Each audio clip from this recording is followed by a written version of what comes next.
All right, I'm recording. All right, let us chant Odai Moka 3 times together. Everybody, microphones on, big loud voice. I'll send this to the universe in a cloud, okay? Sound cloud. Namu Myo Renge Kyo. Namu Myo Renge Kyo. Namu Myo Renge Kyo. Well, thank you very much. And so please hold your questions to après, okay? So, please, so after. And then Davey will take the questions and we'll deal with them. So this morning I wanted to add some more of my talk to what I did last week. Just a recap here.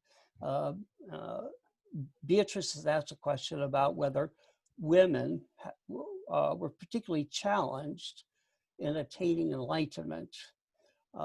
Unlike the question that Nichiren answered about women having their period and bleeding as being impure, her question, which I thought was very good, was women as mothers have an attachment to their children. And does this attachment then make it more difficult for women to attain enlightenment? Alice, translate. Donc, ce matin, Ruchot voulait ajouter quelques mots à ce qui a déjà été dit la semaine dernière afin de répondre à une question qu'avait posée Béatrice. Cela concerne le statut des femmes.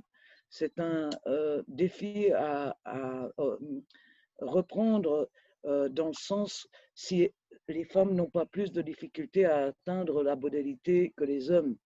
Non seulement on ne s'adresse pas, là il ne s'agit pas de la question qu'avait mentionnée Nichiren quant à l'impureté de la femme qui a ses règles et qui donc saigne durant une certaine partie de sa vie, mais plutôt du lien qu'une mère peut avoir avec son enfant, qui peut rendre très difficile l'ascension ou bien le chemin qui mène à l'illumination. Merci. And I had spoken about, I began to talk about the situation of being disappointed when a child misbehaves or does something. And I refer you to last week's video, which is on YouTube, and there is a French translation along with it. So English and French can review that video. Today, I'd like to continue talking about what we do when someone acts in a way that is not in accord with our own beliefs. Say a child misbehaves, regardless of the age, or in the case of my work with people with addictions, what do we do about that? And I'll pause for Alice. Donc, nous avions parlé la semaine dernière de cette situation où un enfant se conduit mal et de par ce fait mal à ses parents. Et à ce sujet, Ruchot recommande une vidéo, la vidéo qu'il avait enregistrée de la discussion la semaine dernière avec traduction française. Et son parallèle concerne des enfants, peu importe leur âge, ainsi que des jeunes gens avec qui Ruchot a pu travailler et qui étaient dépendants d'une substance chimique. Okay, thank you. So there's several aspects, several things that go on when someone does something that we do not like, or, well, I'll just leave it at that, that someone does something that we do not like. One is the recognition that the thing that they did was, let's say, bad or harmful. A child steals something from a neighbor. That is theft, and that is not only socially unacceptable, but it is actually a manifestation of hunger, greed, craving. Hungry ghosts crave things. This is a wanting, a desiring of something somebody else has, either to deprive them or to enrich oneself. I mean, there's all kinds of complicated psychological reasons behind theft. And so there's that. There's if you could say, the facts, the hard and cold facts of the theft. Alice. Donc, nous en revenons à ce qui se passe quand quelqu'un fait quelque chose qui nous déplaît. Ryusho cherchait des mots pour l'exprimer d'une autre manière, mais prenons le cas de figure où quelqu'un fait quelque chose qui nous déplaît. D'une part, cela peut être un acte méchant, un mauvais acte. Disons qu'un enfant vole quelque chose du voisin, de son voisin. Cela exprime non seulement un état de faim, d'envie, de désir, donc cela exprime le fait que l'enfant peut se sentir d'être privé de quelque chose. Voilà les faits purs et durs. And so in my situation, I'm not a parent. I've never been a parent except to dogs. And I didn't give birth to them, but I did raise them. And so that's really perhaps not the same. And so I don't have any credentials in parenthood. I have credentials in childhood, in being a child of a parent, an old child and a young child, but that's not quite the same. But I do have credentials working with those with addictions. And in some ways, they are, many of them have been like my children. And so it's important to differentiate between a moral judgment, a value judgment, and merely looking at the facts. And I shouldn't say merely, I'd say a moral judgment or a value judgment, as opposed to examining and looking at the facts. Alice.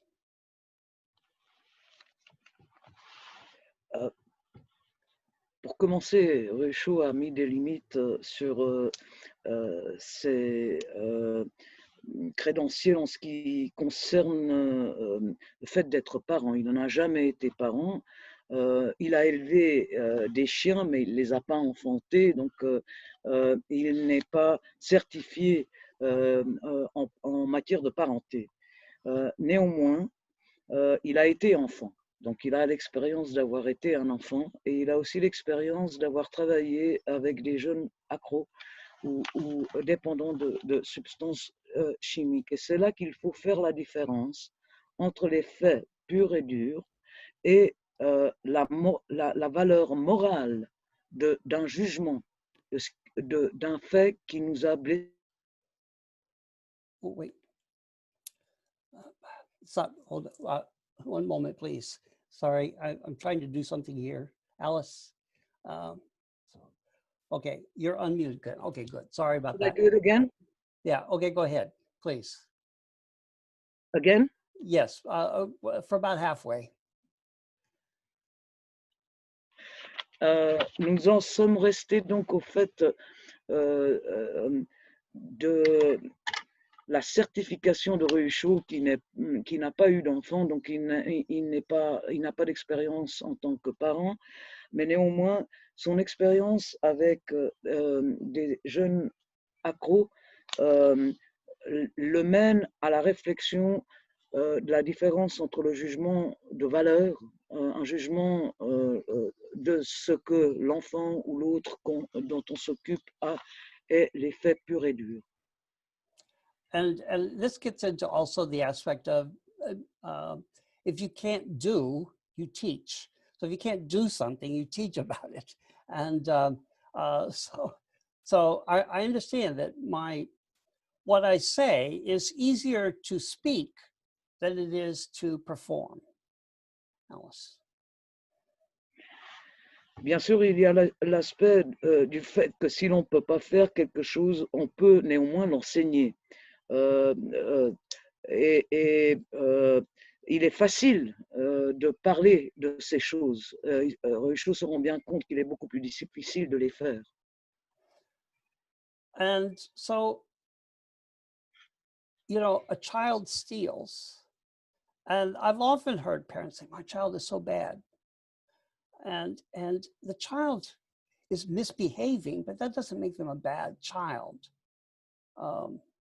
I think this is an important distinction to make, that being bad is in ways a moral judgment.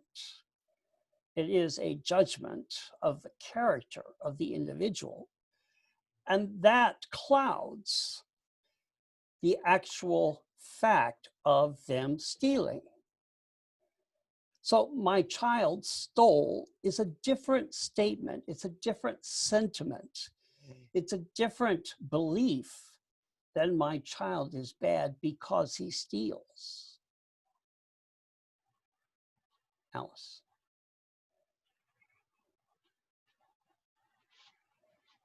Ok. Revenons à l'exemple du fait qu'un enfant vole quelque chose. Il est clair que l'enfant s'est mal conduit en faisant cela, mais cela ne signifie pas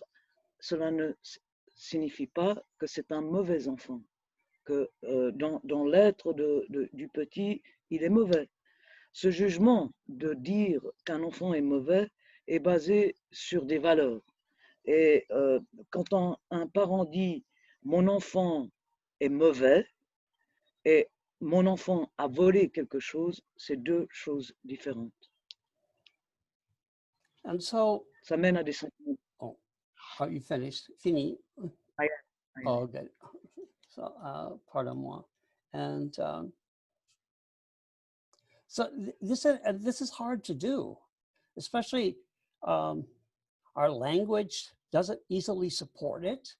It takes more time to say that, to actually clarify what we believe and what we mean than it does to just use the shortcut of my child is bad. It takes much more time to say, my child stole something. He misbehaved. I still believe that he has the potential for being good. Or I still believe there's much good about him, even if I do not like this behavior. Alice. Pour en revenir, que c'est facile à dire, mais c'est difficile à faire, Réchaud dit qu'il est beaucoup plus difficile d'expliquer ce qu'on veut, ce qu'on attend d'un enfant. Cela prend beaucoup moins de temps de dire mon enfant a volé quelque chose, c'est un mauvais petit, mais par ce jugement, déjà comme mentionné auparavant, on est en train d'amoindrir le sentiment qui nous anime. C'est pas parce qu'on dit que notre enfant a volé quelque chose qu'au fond de nous-mêmes, l'on se dit mais il est pas mauvais, son cœur n'est pas mauvais. So we believe, according to the Lotus Sutra, that we all possess the potential to be Buddhas. We also possess the potential to be hungry ghosts. One does not exclude the other. When I'm in the realm of hungry ghosts, and I'll just use that one as opposed to going through the whole list. When I'm in that realm, if I'm a bad person, then that begins to exclude, not necessarily totally excludes, but it begins to exclude the possibility that I am also a Buddha. I'm functioning in the realm of hungry ghosts, but I also have the capacity to be a Buddha. Alice, s'il vous plaît. Donc, en pratiquant, nous croyons à la possibilité d'atteindre l'état de Bouddha. Nous avons le potentiel. Nous avons également le potentiel de vivre tels des fantômes affamés dans le monde de la faim et de l'enfer. Cela semblerait que l'un exclut l'autre. On peut ou être affamé ou Bouddha, mais notre croyance nous mène à comprendre que les deux choses ne s'excluent pas entre elles. And I realize it's almost, well, it's a little bit, 1 minute after 11, and Bill has to leave. And Bill, thank you for being here today.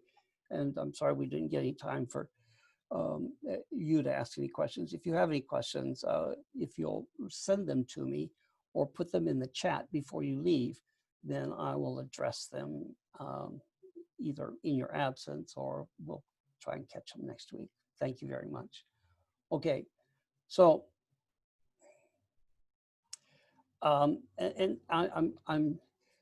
torn between using my examples in addiction, since I've never been a parent, and sticking with that. But then again, I don't want to exclude its application to parenthood. But people with addictions they all have parents and or loved ones, spouses. And what I see oftentimes is a judgment about character as opposed to dealing with the addiction. Now, we are learning a lot about addictions, and we are learning a lot about the effect of the substance of addiction. But there are other addictions that are not quite so easily addressed. And some of these, so a person steals. And in a way that is perhaps potentially the beginning of an addiction to theft. People go shopping, people eat. These are also addictive behaviors. And science doesn't really fully understand all this, but they're beginning to understand. And so we have a physical activity that makes a change in the brain. We have a chemical activity, say with drugs or alcohol, that makes a change in the brain. That is a chemical change in the brain that is different than the chemical that we're injecting or drinking or snorting or whatever, or stealing, breaking into somebody's house or embezzling, whatever. Okay, Alice.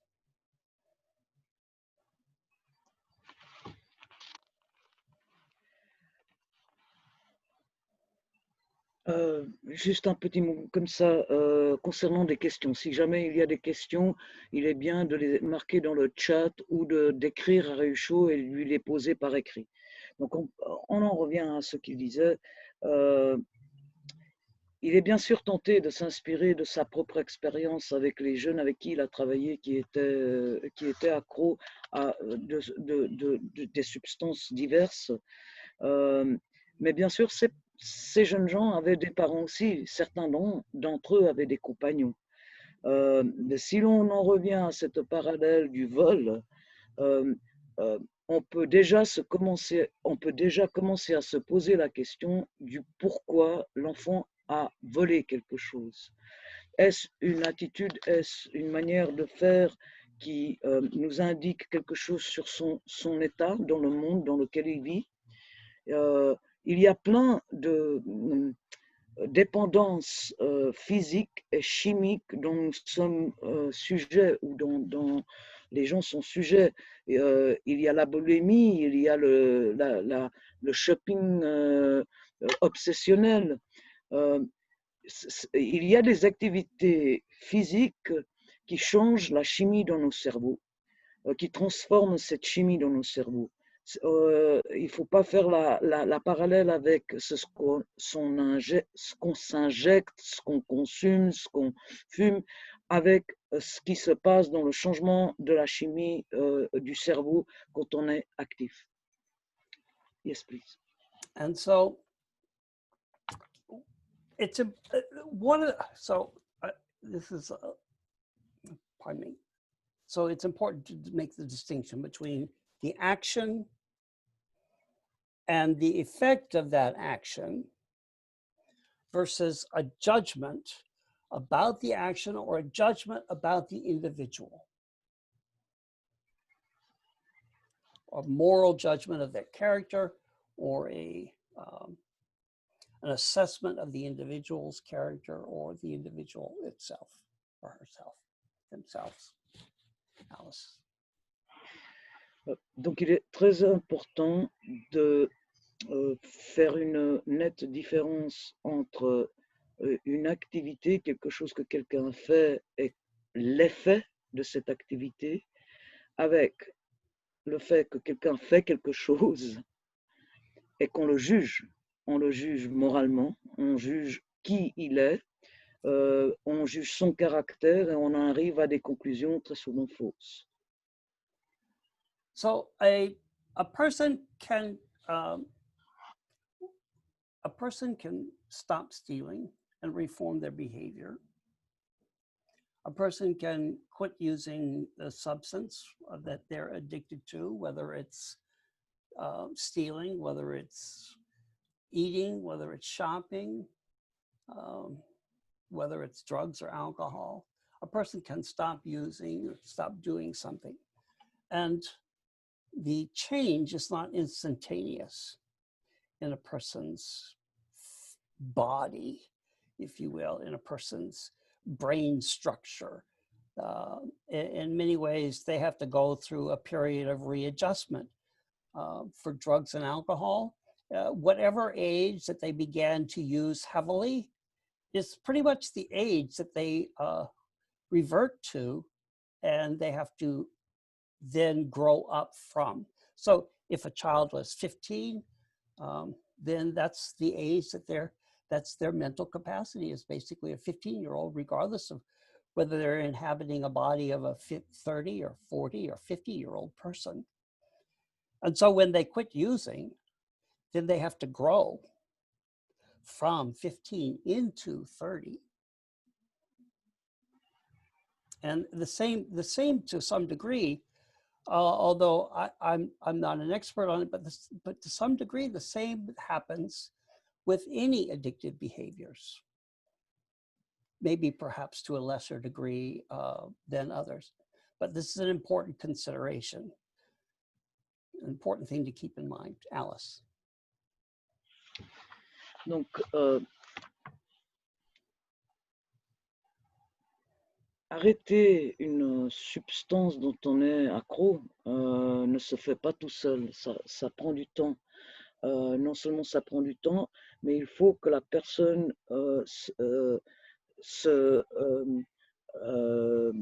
traverse des transformations en elle-même afin qu'elle en arrive à se libérer de cette addiction.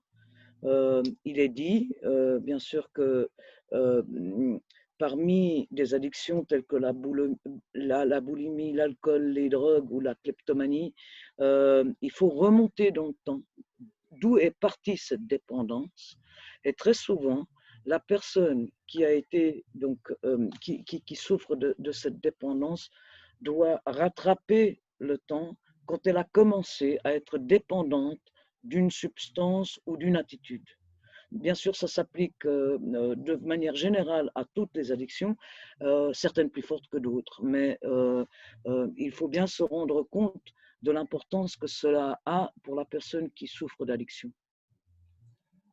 And so when we complicate that process, when we as outsiders complicate that process by then classifying that person as bad or as evil or as any number of other judgmental things, poor character, you know, so on and so forth.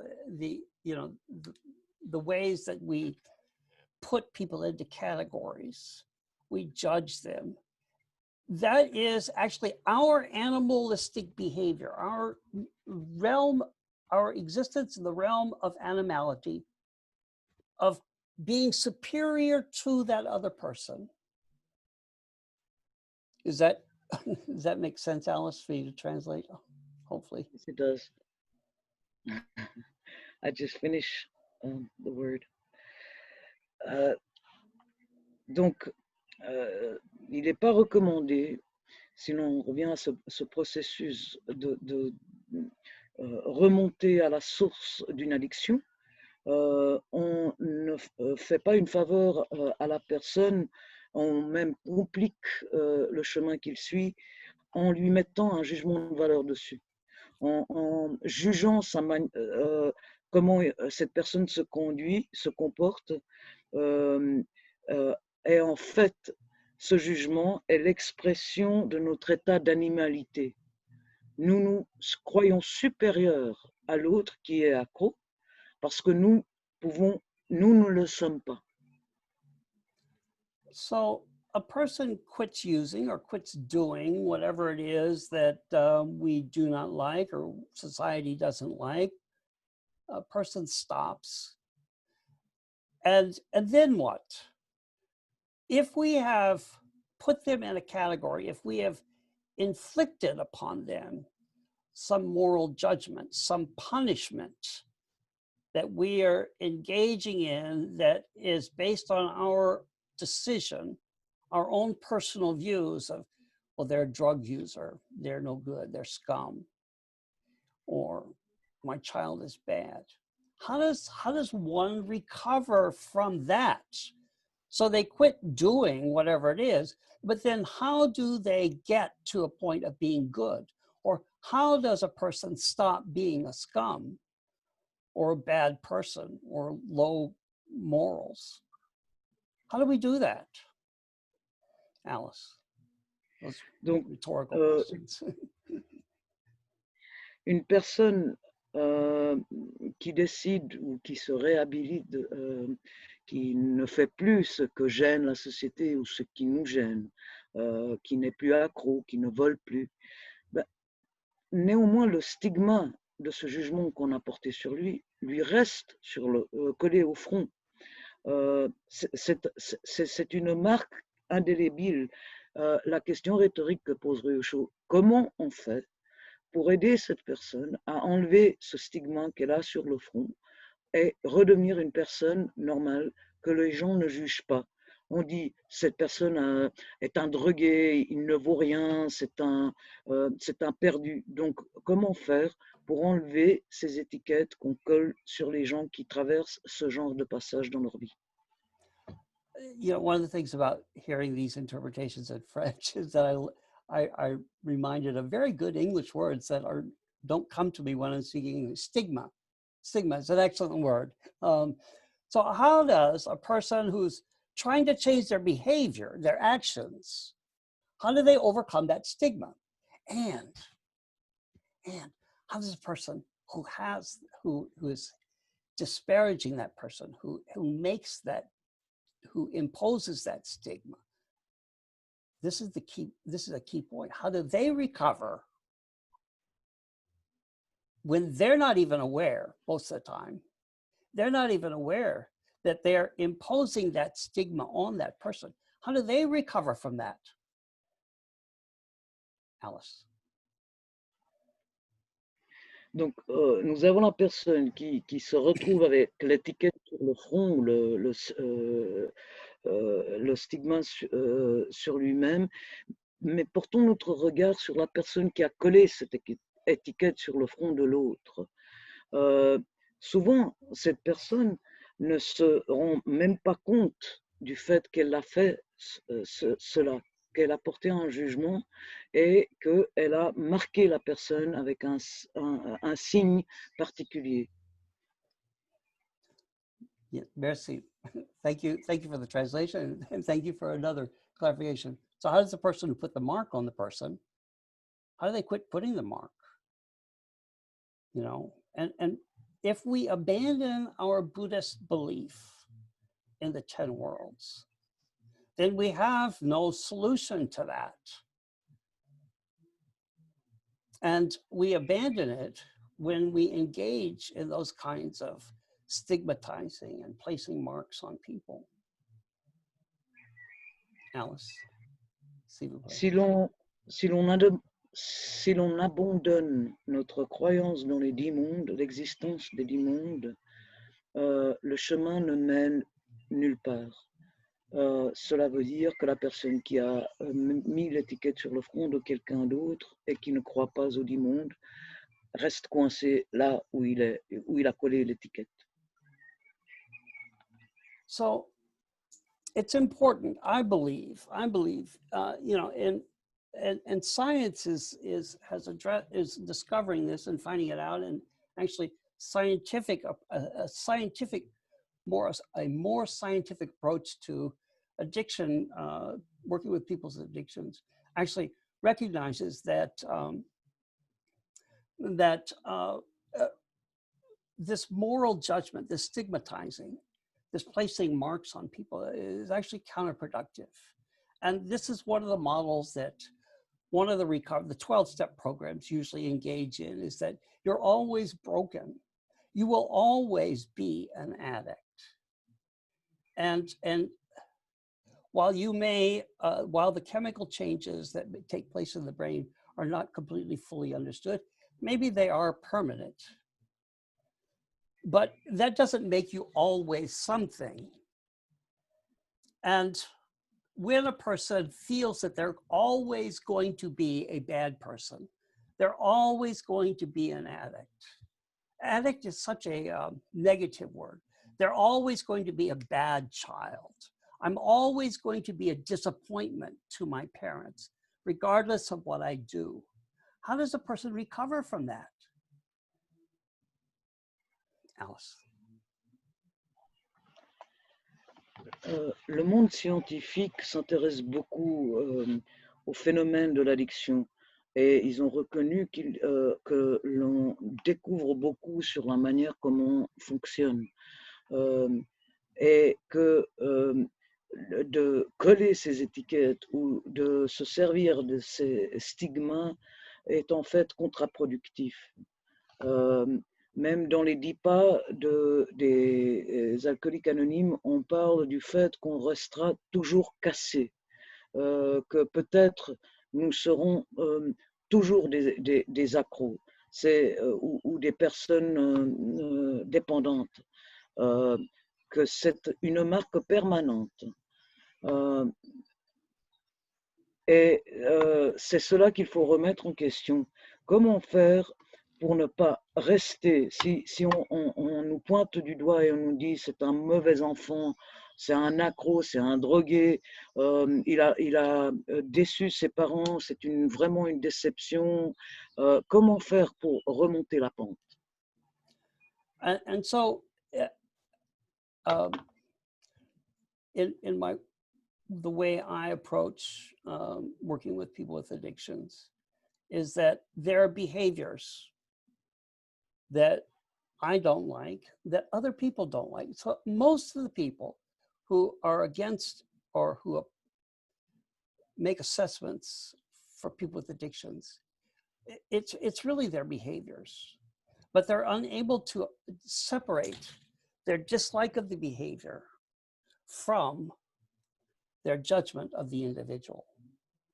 So some common behaviors that people who live or work with, live, experience, have relationships with people with addictions is they don't like the dishonesty. They don't like the stealing. They don't like their unreliability. So they say things they will do and then they don't do them. They don't like the lies and the deceit. And they don't like the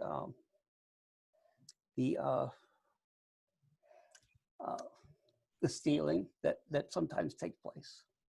So it's the behaviors that most people really don't like. Most people don't understand what happens chemically in the body with addictions. And I'm not talking about just the chemical effect of the drug on the body, whether it's alcohol or drugs. I'm not talking about the chemical effect of the drug, but the chemical changes that take place in the brain, and also the effect on the organs in the body. Some people have a vague idea, and they convolute the two, they mix the two together. Alice. Wow, ok. L'attitude ou l'approche que Rucho essaie d'appliquer dans le travail qu'il a fait, qu'il a essayé d'appliquer dans le travail qu'il a fait avec les personnes dépendantes, c'est de bien différencier entre leur manière d'être, leur conduite, avec le jugement qu'on peut avoir sur cette manière d'être. Alors, qu'est-ce que les gens n'aiment pas sur les drogués, disons? Ils n'aiment pas que ces personnes sont pas stables, on ne peut pas compter dessus. Ils mentent, ils volent, ils promettent des choses qu'ils ne font pas. Et toutes ces choses nous révoltent, pas révoltent, qui nous on les refuse à cause de cela. Mais disons bien, là encore, il faut faire la différence entre l'effet chimique de la substance dont ces personnes ont consumé et l'effet chimique que fait le cerveau lui-même, dont parlait Rucho tout à l'heure au processus scientifique qui a été étudié de ce qu'est une dépendance. Ne parlons pas de ce que l'alcool ou les drogues peuvent faire au niveau des organes. So how does a person stop doing one?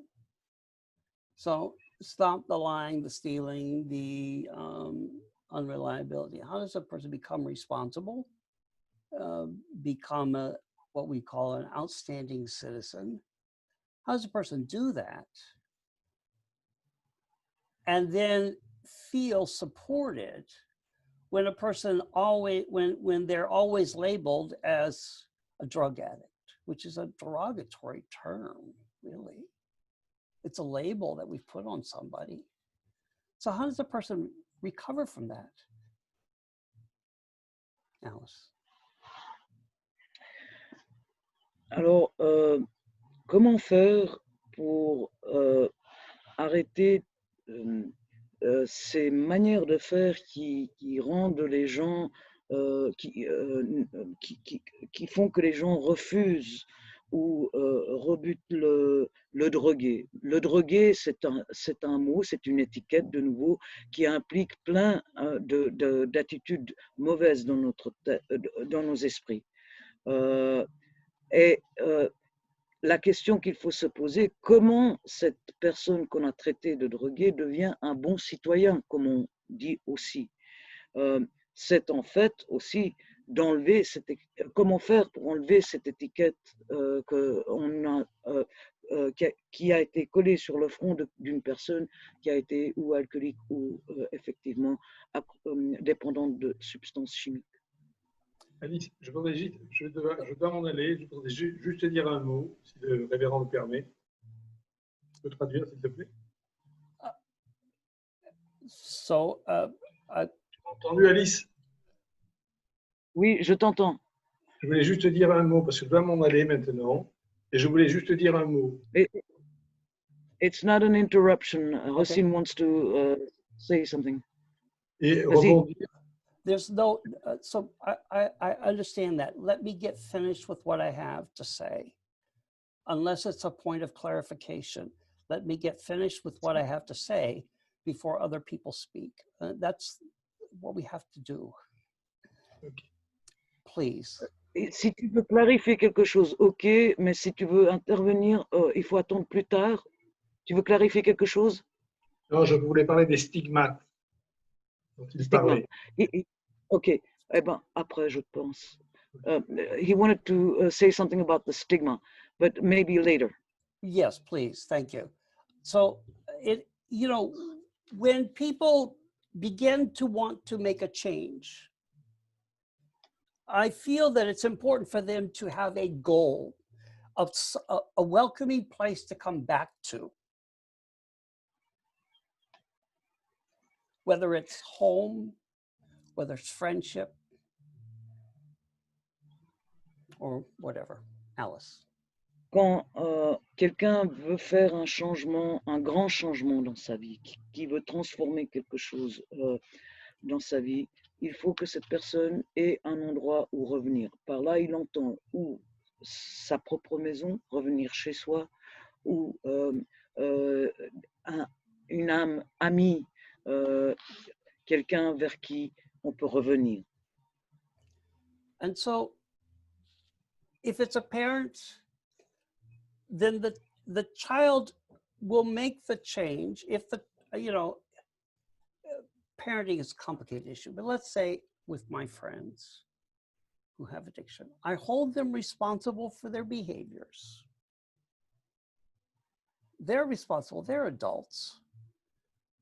You know, if a person gets in an accident because they were using, I can't solve that problem for them.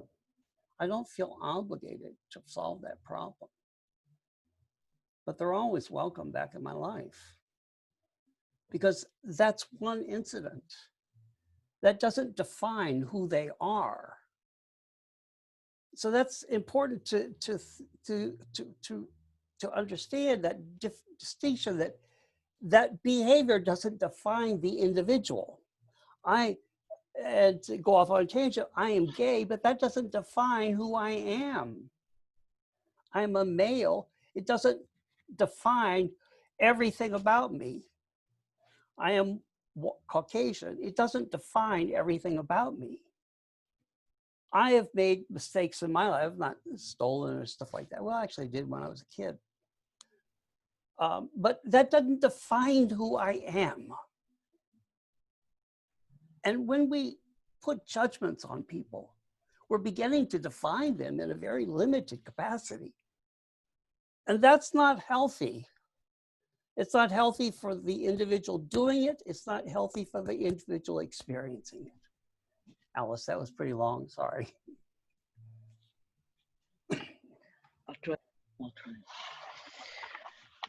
Donc, on a parlé de ce concept d'avoir vers quoi revenir, ou que ce soit la maison, ou les parents, ou les amis. Alors, prenons l'exemple d'amis plutôt que de parents. J'ai des amis, mais je ne suis pas, disait Réuchot, responsable de leur vie. Je ne suis pas responsable des choix qu'ils font. Disons qu'une personne a eu un accident à cause du fait qu'il conduisait en état d'ébriété. Je ne peux pas résoudre ce problème. Mais une chose que je peux faire, c'est leur ouvrir les bras et rester leur ami sans juger du fait qu'ils ont conduit en état d'ébriété.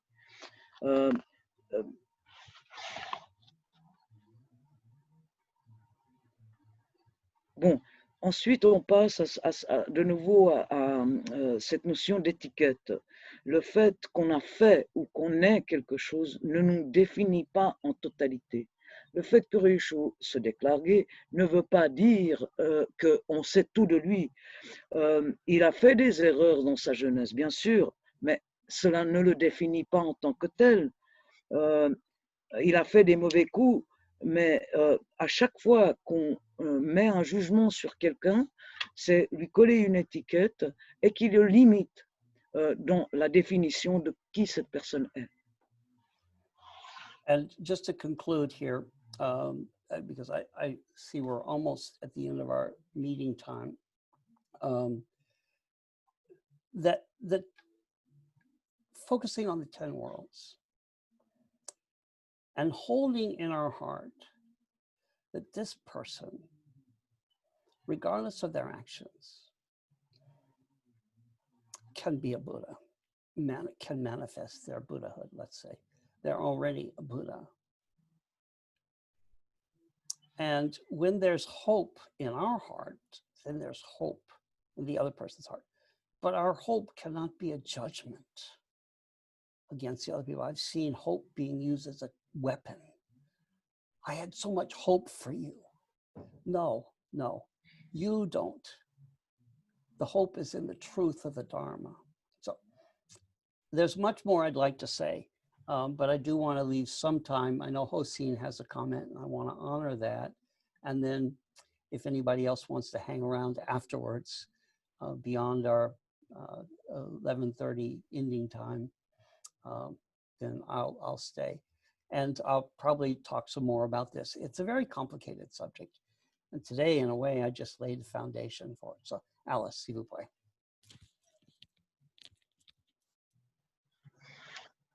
N'oublions pas, jamais, la vérité des mondes.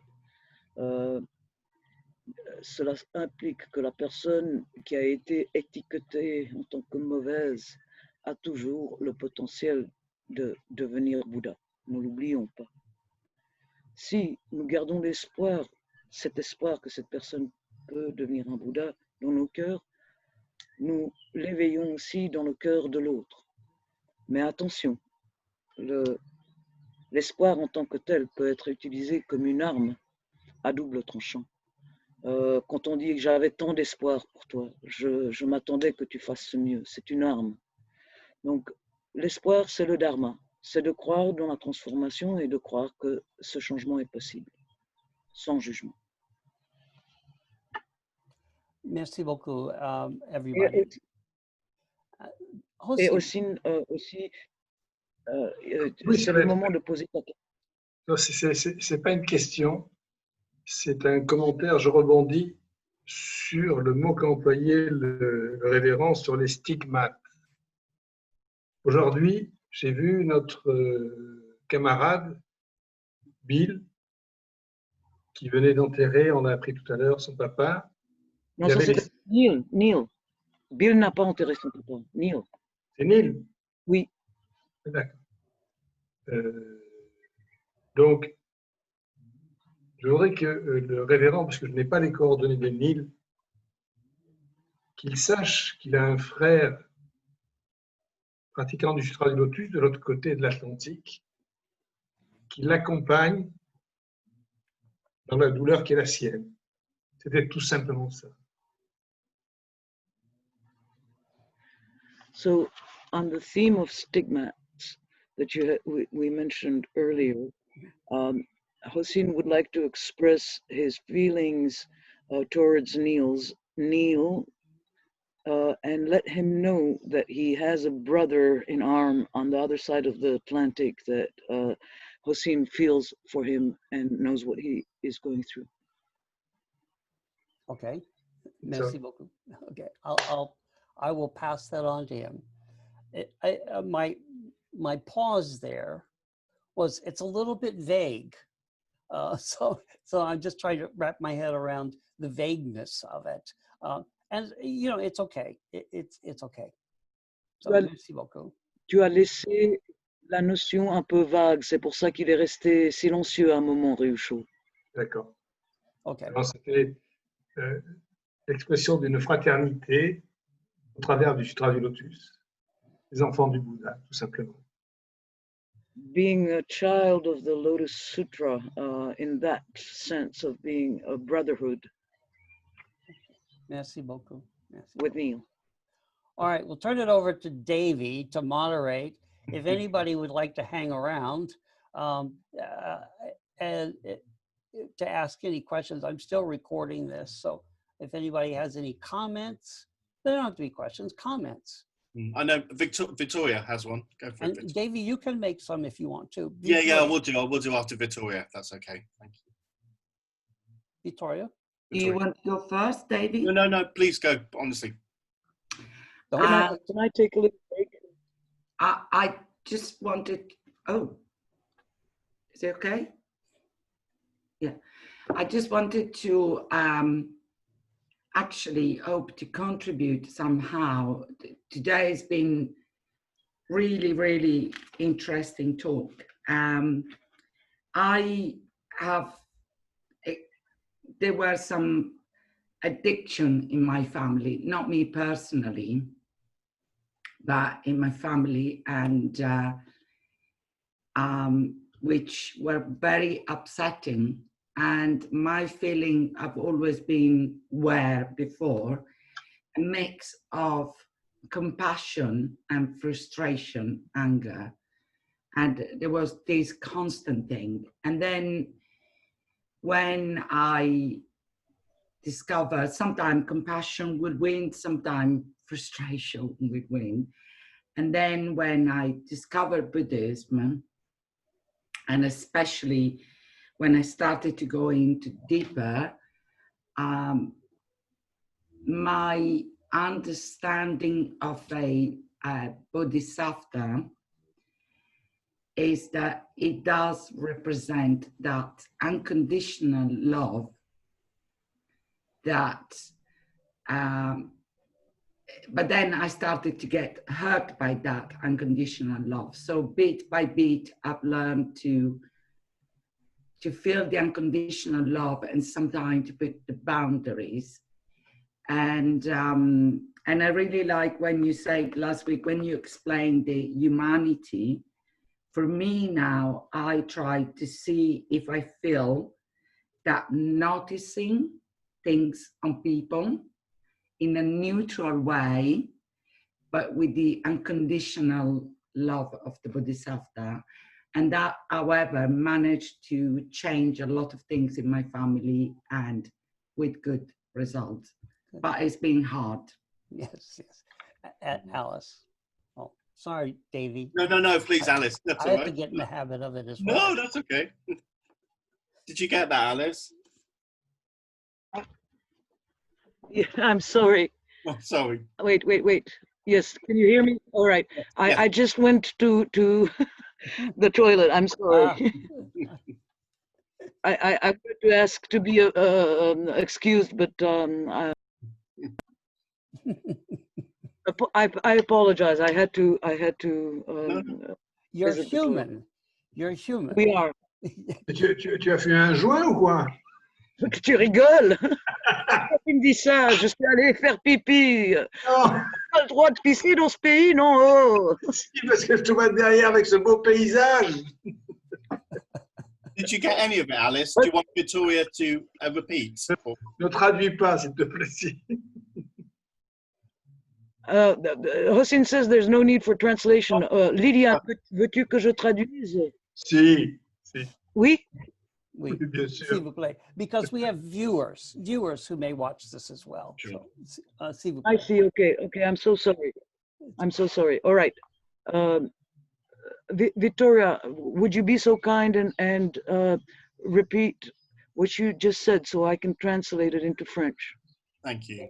Okay, just saying that in my personal experience in my family, there was someone, who suffered an addiction, and it's very difficult to, unless you have this sense of potential of Buddha, that, from Buddhism, it is very difficult to be not judgmental. And my reaction was always between compassion and frustration, and especially because I was a little girl, it was difficult to understand an adult. And then through Buddhism, I also learned, for me, that a bodhisattva is, for me, it represents unconditional love, but I didn't know boundaries before. And I did manage to change that. So learning about how the human mind works and reacts, like Ryusho explained, humanity, it did really, throughout the year, it has really helped. And now it's making everything even clearer. And I did manage to do my best and, to help in the way that I could. But I believe that it would be wonderful if people would discover, the Buddhist point of view. That would really, really help. But it's not easy to feel not judgmental when you don't appreciate the, the potential in a person. I hope I've explained it better. Sometimes I don't explain myself That's okay. You did fine. Thank you. very well. I understood. Lovely. Alice, I thank understood. I will try to convey it now. Donc, à deux reprises, Victoria a parlé de son expérience qu'elle a faite au sein de sa propre famille. Et il s'agit d'une petite fille, ce qui rendait la chose encore plus difficile parce qu'elle lui portait un regard d'adulte. Ses sentiments étaient partagés entre la compassion et la frustration. Elle n'arrivait pas à comprendre pourquoi cette petite fille se conduisait ainsi. Et au niveau de la connaissance bouddhique, elle pensait que l'amour que l'on devait éprouver envers l'autre, cette compassion était un amour inconditionnel, qui n'avait pas de limite. Grâce au bouddhisme, elle a compris qu'il faut des limites. Il faut avoir une approche qui différencie entre ce que l'on peut faire pour l'autre et ce que l'on ne peut pas faire pour l'autre. Elle a beaucoup apprécié la présentation de Reisho parce qu'ils nous ont induit à apprendre plus sur l'être humain et sa manière d'être. Il est facile de juger les gens, mais il est très difficile de porter un regard empreint de compassion, de comprendre la personne. Et c'est effectivement grâce à ça que Victoria a pu mieux se positionner par rapport au problème de cette petite fille et de l'avoir un peu aidée. Et de savoir que même l'amour inconditionnel a des limites. So I would just like to make a comment on that. And it's a good subject to get into, but not today. First, I would like to make sure, Alice, how are you on time? How are you on time? The time is not as much as the brain wear. I feel I'm getting tired, but it's fine. I can still go on. Okay, and I want to leave time for Davey. But there is this idea, and I'm going to write it down here, that we need to talk about. So this unconditional love, or unconditional this unconditional attitude of that Victoria mentioned. It's good to hear you also make a condition of boundaries. That's very important. And because unconditional love is not bodhisattva, it's not Buddhahood. There are conditions. It's not conditions for your compassion, because you have no control over the individual. They're conditions to protect you. And they're conditions to teach as well. And so talking about jihi, Buddhist mercy, and in a way, I've been talking about that roundabout, but I'd like to be more specific about talking about jihi in the future. That mercy, compassion has to be from a Buddhist perspective. Okay, Alice, I'll let you translate that, and that's sort of a cliffhanger for some other time. Ce que Victoria vient de souvenir est un sujet très important auquel Reisho voudrait revenir dans le futur. L'amour inconditionnel dans le bouddhisme n'est pas... bien sûr, il est aussi très bien que Victoria ait mentionné les limites, la notion des limites il y a des limites pour même l'amour inconditionnel. L'état de Bouddha ou Bodhisattva ont des conditions. Il y a des conditions. C'est de cela que Reisho aimerait parler, jihi, ou la compassion du Bouddha, telle qu'il faut la comprendre du point de vue du Bouddha. And Davey. Yeah. I'll call on you, so you don't have to call on yourself. Thank you. Yeah. So no, I guess it's a subject which is really close to my heart. For God, for many, many, many years, I struggled with addiction issues. You know, there's no secret. I have no shame around it now. I'm quite open to speak about it because I think it's important. So I've kind of seen this from lots of different angles. You know, I have been that hungry ghost wanting something and will do anything I can to get that. I've been there, stuck in that kind of lower realm. But there has been, over time, there's been occasions when I've been in that lower realm where I've seen glimpses of the upper realms. You know, I've stopped for some reason. I've thought of who I'm hurting. I've looked into going into treatment. I've called someone.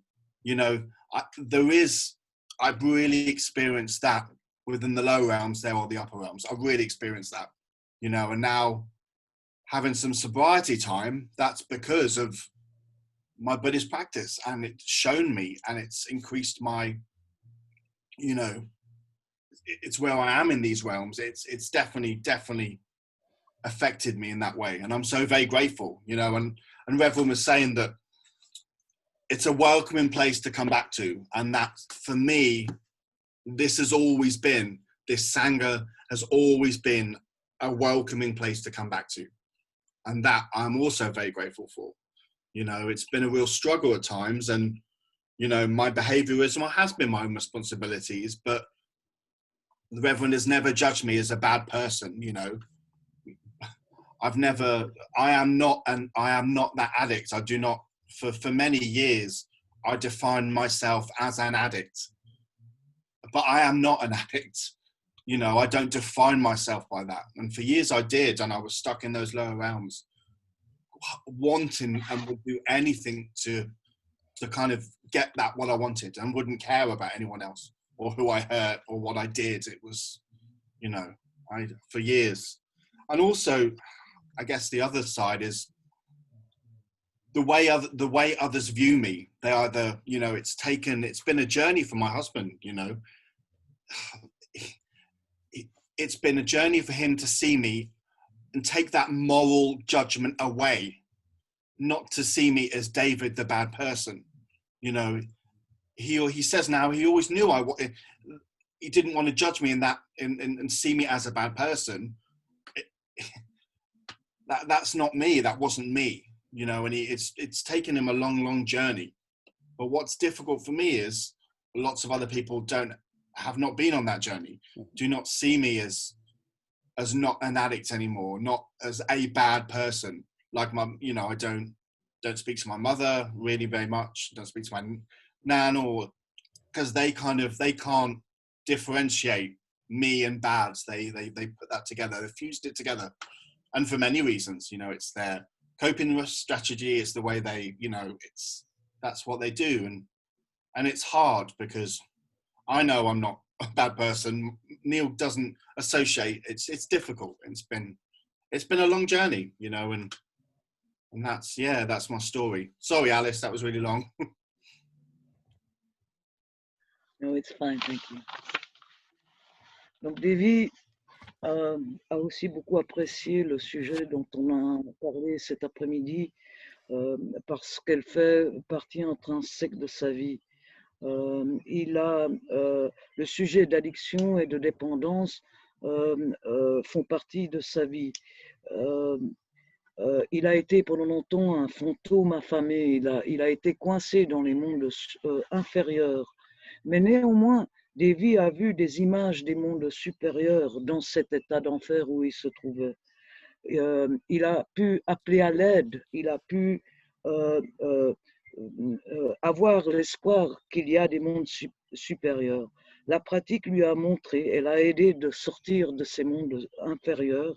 Et pour lui, cette sensation du fait d'avoir où revenir est traduite dans son retour au Sangha. Il a toujours su que le révérend l'accueillait à bras ouverts, ne le jugeait pas de ce qu'il avait traversé. Il sait aussi qu'il se sent en sécurité parmi nous. Mais quand il était coincé dans les mondes inférieurs, il ne voyait que ses désirs. Il ne se rendait pas compte qu'il faisait mal aux gens autour de lui, qu'il faisait mal à des gens autour de lui. comment les autres le voyaient. Par exemple, son compagnon, son mari, a suivi son chemin. Mais il lui dit aujourd'hui qu'il a tout le long du chemin a su qu'il n'était pas un mauvais bougre au fond de son cœur. Bien qu'il a fait aussi souffrir sa maman et sa grand-maman, eux ont plus de peine de parvenir à surmonter ce jugement de valeur qu'ils portent sur lui. Peut-être qu'ils le croyaient encore mauvais garçon. Donc c'est extrêmement important d'avoir cet endroit où revenir, et Davy a exprimé sa reconnaissance non seulement à Révérend Roychaud, mais au groupe et au Sangha en tant que tel. You're welcome, friend. And just one very quick, what I forgot to mention was also, it wasn't so much, well, it was a factor that the way other people saw me as bad, but it was the way I saw myself for a long, long time. I saw myself as a bad person. And that, you know, I was practicing Buddhism, but there was a disconnect. I still saw myself as bad. So that was also yeah. Thank you. C'est fini. N'est-ce pas? Une petite... non, encore. Davy voulait encore ajouter quelque chose. Il ne s'agit pas seulement du stigma que l'on lui mettait dessus, mais surtout du sentiment qu'il habitait lui. Il se considérait être une mauvaise personne. Bien qu'il pratiquait, au fond de lui, il était persuadé qu'il était mauvais. Thank you. And thank you, Davy. And so it is, I've got about 10 minutes till the hour. And again, y'all have been very generous with your time, and I want to respect that. If you have comments or questions, write them down, just like I wrote down note about Jihi, so that we can continue this dialogue, this conversation, this time together. And so I want to thank you for your time. And I'll let Alice translate that, and then we'll chant O Daimoku and wish you all a good week. Roychaud nous remercie de notre présence. Il vous encourage et nous encourage à écrire nos questions ou des sujets qu'on aimerait traiter et de lui les envoyer, tout comme lui a fait note qu'il aimerait s'adresser sur le sujet du Jihi. Dans une prochaine rencontre. En respect de notre temps d'emploi, il est maintenant, le moment est venu de nous dire au revoir. Merci Alice. Et merci Alice pour les traductions. Thank you. Merci Alice. Everybody. And so one final thing, and this will be just directed to Davy. This is recorded. And you want me to cut the video off at no, not at all. No, I'm quite open about it now, honestly. Okay, I just want to make sure that Sure. you understand, and that you don't have to have this publicized. Okay. No, it's fine. Okay, good. Okay. Thank you, everybody. Alice, thank you for your interpretation today. Thank you for your wisdom and giving me words that I've forgotten. And so thank you for... I should let you do the introduction first. All right. Namu Myo Renge Kyo. Big voice. Namu Myo Renge Kyo. Namu Myo Renge Kyo. Arigatou gozaimasu. Thank you, everybody. Thank you. Bye-bye. We'll see you next time. Abiento. And this is week 11. Week 11 and our COVID prayers this week, week 11. So Thank you. Bye-bye. Bye-bye. Bye.